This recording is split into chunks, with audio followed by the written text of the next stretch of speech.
¿Qué tal, chicos? Buenas tardes. Aquí estoy queriéndoos compartir algo de la palabra para que en este tiempo que estamos todavía en las casas podáis tener palabra del Señor, que podáis recibir, que podáis escuchar, con el deseo de que pueda ser de bendición para vosotros. Estamos en la quinta semana de confinamiento y bueno, pues estamos ahora ya a la vuelta también de la Semana Santa trabajando. Estáis vosotros trabajando ya las tareas nuevas que os están pidiendo. Todo trabajo desde casa, trabajo por videoconferencia, por correo electrónico, y os animo a que seáis valientes y persistáis aún en esta situación en hacer aquello que os piden, y seáis valientes y podáis hacer toda la tarea. Mucho ánimo. Y quería compartiros algo que está en Mateo 13, cuando Jesús habla de la parábola del sembrador. Estos días precisamente de vacaciones, de Semana Santa, he podido hacer un poco de trabajo en el jardín y he resembrado algo de césped que se había ido, había desaparecido, y he movido tierra y he plantado semilla de césped y la he cubierto, y haciendo este trabajo venía a mi mente esta parábola del sembrador, ¿no? Y la he leído y bueno, pues en oración he querido preparar algo y que pueda ser para vosotros de bendición, y os lo comparto, ¿no? La lectura está en Mateo capítulo 13, versículos 1 al 9, y luego en el mismo capítulo 13, versículos del 18 al 23, Jesús explica esta parábola a sus discípulos, ¿no? La misma parábola la cita también el evangelista Marcos en su capítulo 4 y el evangelista Lucas en su capítulo 8. Y de las tres, yo te invito a que tú leas esta parábola en los tres evangelios, porque cada uno de ellos es enriquecedor y complementa y trae enseñanza a nosotros, ¿no? Y la lectura la dejo para vosotros por no gastar tiempo en el vídeo, lo leéis tranquilamente y vamos adelante con una sencilla exposición de esta parábola que Jesús transmitió a sus discípulos y a la gente. Jesús transmitía enseñanza por medio de parábolas, ¿no? Una parábola es una enseñanza espiritual usando una ilustración cotidiana que todo el mundo entendía, ¿no? En los tiempos de Jesús, el que él hablara a la gente de un sembrador que sale a sembrar, pues enseguida captaban lo que estaba diciendo, porque era una figura conocida, la de un sembrador, la de un ganadero, la de un carpintero, la de un herrero, ¿no? Jesús usaba figuras, ilustraciones cotidianas usando esta ilustración como vehículo para traer una enseñanza espiritual. Y en esta parábola se nos dice que el sembrador es el que siembra la palabra, ¿no? El sembrador es aquel que coge la semilla y la siembra, ¿no? La semilla es la palabra de Dios y la tierra es el corazón.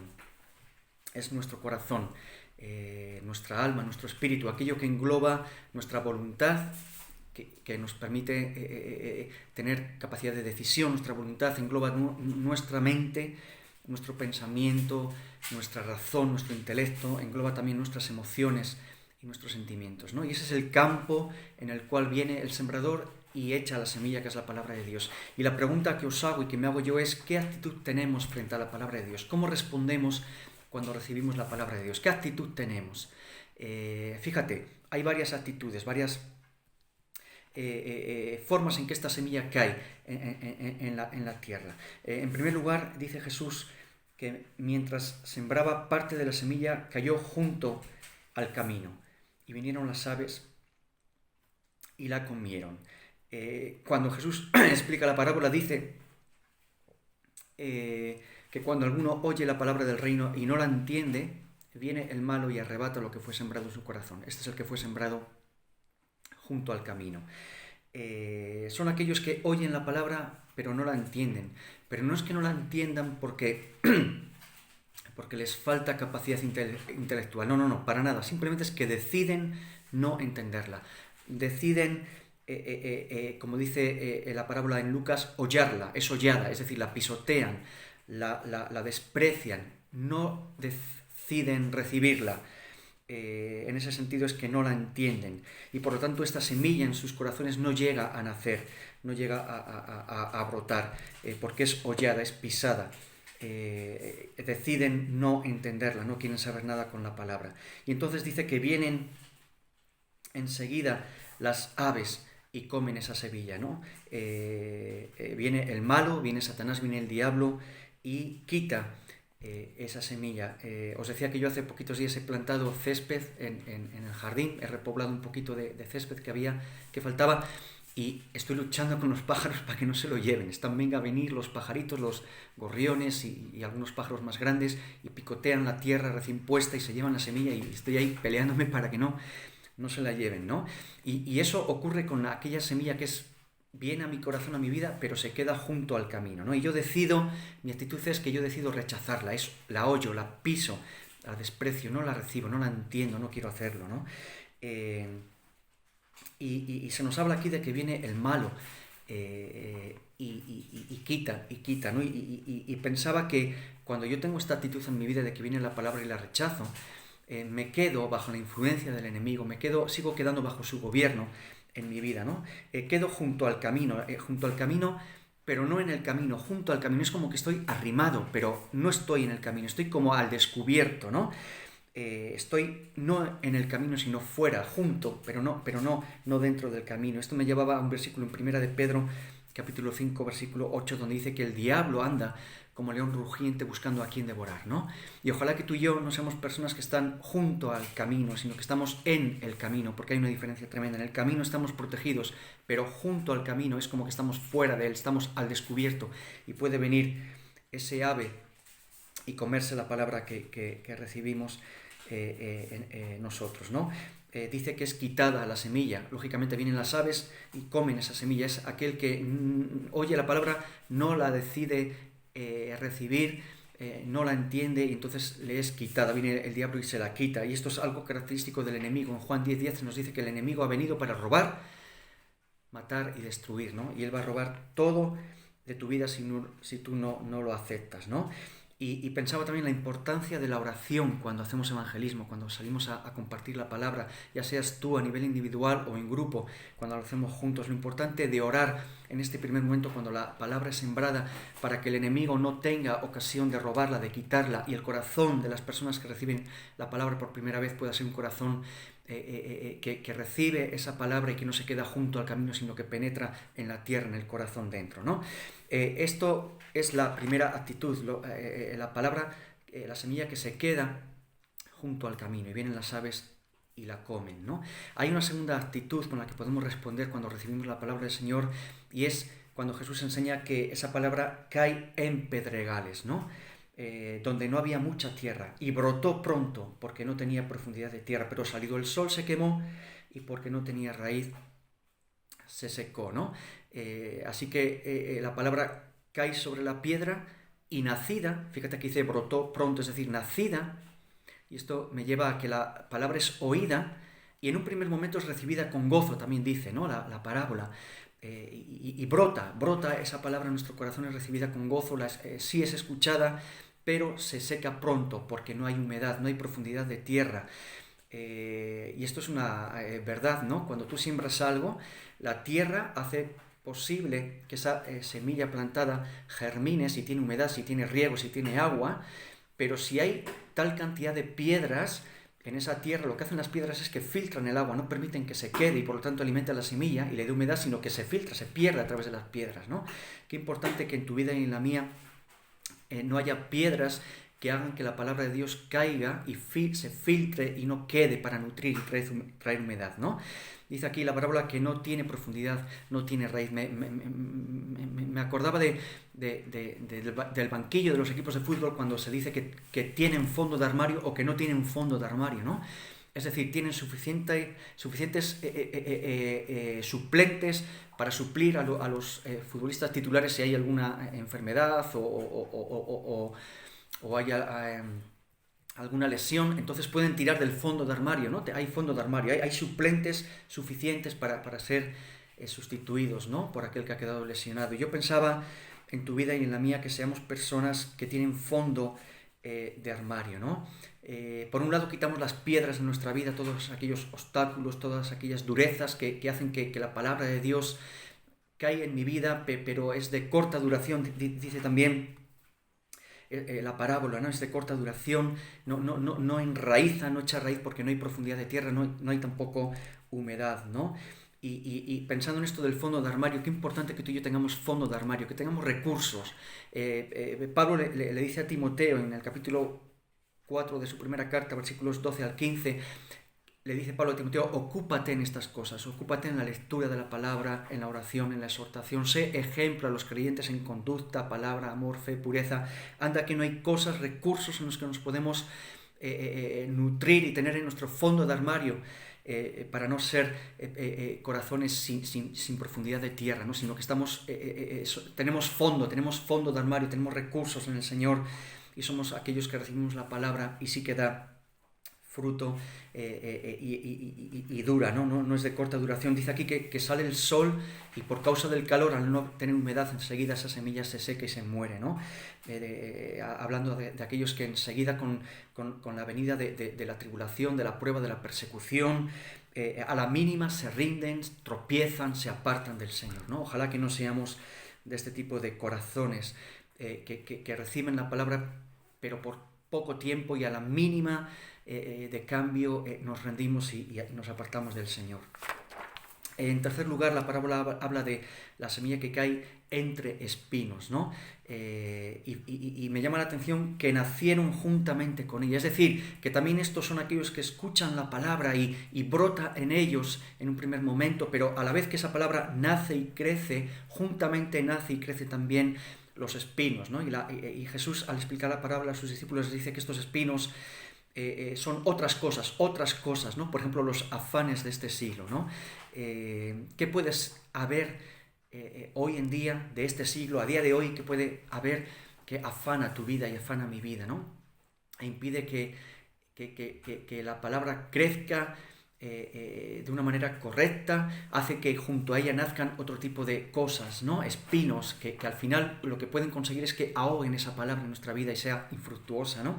Riquezas quizás que son un engaño, placeres, codicias. Habla Jesús en la enseñanza de esta parábola cuando miramos los tres evangelios, ¿no? Escrita en los tres evangelios, y dice que si esto crece, si este tipo de otras cosas crecen en nuestra vida, dice que entonces la palabra mengua, decrece, se ahoga y por lo tanto quedamos sin fruto, la palabra es infructuosa, ¿no?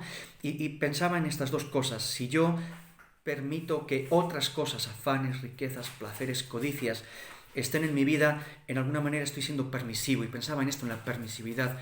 No tenemos que ser permisivos con el pecado, tenemos que ser drásticos con el pecado y con esos espinos que quieren crecer juntamente con la palabra, pero que al final nos van a ahogar si no somos capaces de quitarlos enseguida. Y me habla también de la incompatibilidad, tenemos que ser incompatibles. Hay cosas que estos espinos son incompatibles, tú y yo tenemos que ser exclusivos. Si amamos al Señor, tenemos que amar su palabra y tenemos que ser exclusivos para Él.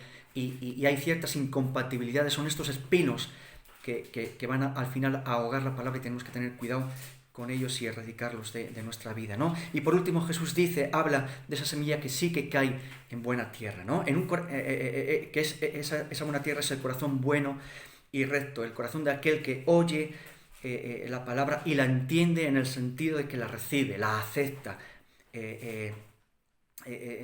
Pensaba en el salmista David, ¿no? En el capítulo 1 de los Salmos, versículo 2, cuando dice en tu ley medito de día y de noche, ¿no? El Salmo 19 habla de los mandamientos del Señor, ¿no? Que son preceptos preciosos que alimentan el corazón.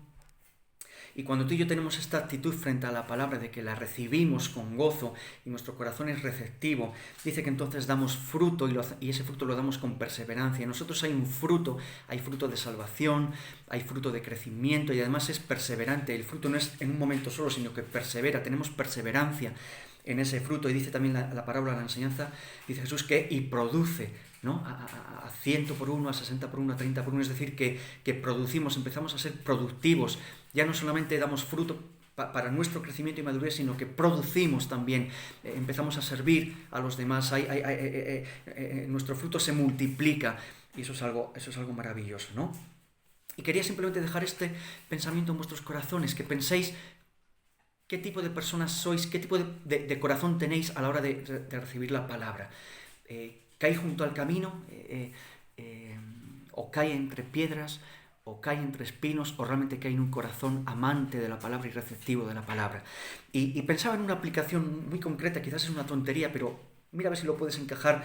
Pensaba en la siguiente aplicación. Estamos ahora en unos momentos donde estamos escuchando que quizás hay un aprobado general para todos, ¿no? Como estamos confinados en casa y no hay clases presenciales, sino que estamos todos trabajando online, parece ser que corre el rumor o que se está estudiando la posibilidad de que haya un aprobado general debido a esta situación de coronavirus, ¿no? Y yo me pregunto, ¿esto lo dejamos así o voy a tomar la decisión de ser un alumno, una estudiante valeroso, que me voy a esforzar aún en medio de esta situación y me voy a ser disciplinado, voy a intentar acabar aquello que me piden y por lo menos en lo que está de mi parte lo voy a acabar? Me explico, imagínate que aquí el que siembra es tu profesor y la semilla sembrada es todo el temario que tú tienes en tu curso actual, ¿no?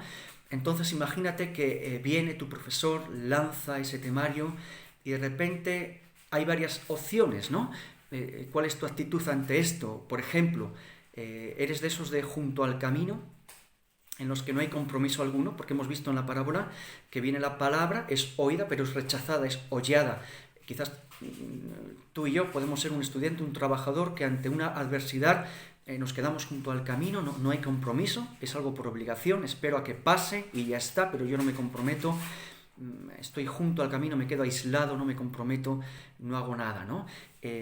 O quizás recibimos este temario que viene indicado por parte de un profesor, pero lo dejamos caer entre piedras, ¿no? En pedregales, es decir, que de repente en nosotros no hay fondo de armario, ¿no? No somos capaces de sacar recursos en nosotros para luchar y pelear por ese ejercicio que me piden, por esa tarea que tengo que estudiar o hacer, y a la mínima de dificultad que se me presenta, ¡buah!, me rindo, ¿no? Me rindo, me lo dejo, ¿no? No busco recursos, no peleo, no trato porque mi armario tenga más fondo, sino que me rindo. Mi esfuerzo es de corta duración, ahí se queda esto, si no lo puedo terminar, no lucho por ello, ¿no? O quizás viene ese temario, esa enseñanza, esa instrucción a estudiar y yo la dejo caer entre espinos, ¿no? De manera que entonces quizás que sí que lo hago, pero lo hago de manera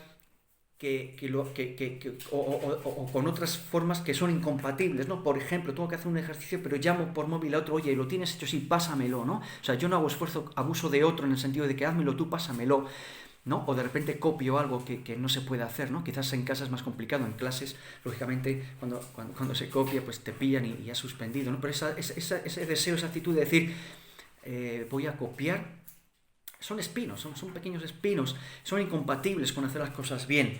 Y hacer las cosas bien es cuando tú recibes esa instrucción de tu profesor para que hagas el temario que tienes que hacer y eso cae en buena tierra, es decir, que eres receptivo, eres luchador, coges eso y haces que eso dé fruto, lo sacas fruto, lo produces, empiezas a estudiar, lo haces con esfuerzo y con disciplina, dices, recibido, yo lo hago, ¿no? Es una aplicación que se me ha ocurrido, no sé si la podemos entender o cabe o no cabe, si tiene lugar o no, pero escúchala y toma aquello que sea bueno para ti. Y yo te animo y te invito, y esto es la conclusión de este pensamiento, que sea tu actitud la correcta frente a la palabra de Dios. Cuando tú escuchas la palabra de Dios, que tu actitud sea la correcta, que permitas que tu corazón sea bueno y recto y caiga esa palabra y pueda germinar y empezar a dar fruto, un fruto con perseverancia, y que tu vida sea una vida fructífera y que produce también bendición para otros, ¿no? En Hechos 17 se nos habla de un grupo de personas en la ciudad de Berea que fueron más nobles que los de Tesalónica cuando escucharon la palabra dada por Pablo. Dice que Pablo llegó a Tesalónica y allí se formó por parte de los judíos un alboroto y empezaron a rechazar la palabra, el evangelio que les estaba siendo predicado, pero que cuando Pablo llega a Berea, dice que se encontró con estos que eran más nobles que los que estaban en Tesalónica, pues recibieron la palabra con toda solicitud. Y quiero terminar con esta pequeña conclusión. ¿Quieres ser tú y quiero ser yo aquellos que recibimos la palabra con solicitud? Estamos deseando que la palabra llegue a mi vida y en lugar de que es algo tedioso, pesado, la cojo y la leo y medito y empiezo a estudiarla y la deseo. Y yo te invito a que leas en estos días el Salmo 119. Es un salmo precioso que habla de la palabra de Dios, es un canto a la palabra del Señor. Lee el Salmo 119. Oh, cuánto amo yo tu ley, dice este salmo. Ella es mi meditación de día y de noche. Así que termino aquí con esta invitación a que ames la palabra, a que tu actitud frente a la palabra cuando viene a tu vida sea la correcta, la recibas con un corazón bueno y recto, aleluya, y que puedas ser de este grupo de los nobles que decidieron escuchar y recibir la palabra con mayor solicitud. Que el Señor os bendiga. Nos vemos este sábado en la videoconferencia. Hemos propuesto una actividad divertida, seguramente la anunciemos en breve, lo dejo ahí, es una sorpresa, y nada, que el Señor bendiga tu vida. Como grupo, el Señor nos guarde en estos días. Ánimo con todo lo que estáis haciendo, ánimo en casa también. Esperemos que pronto podamos salir y darnos un abrazo. Chao.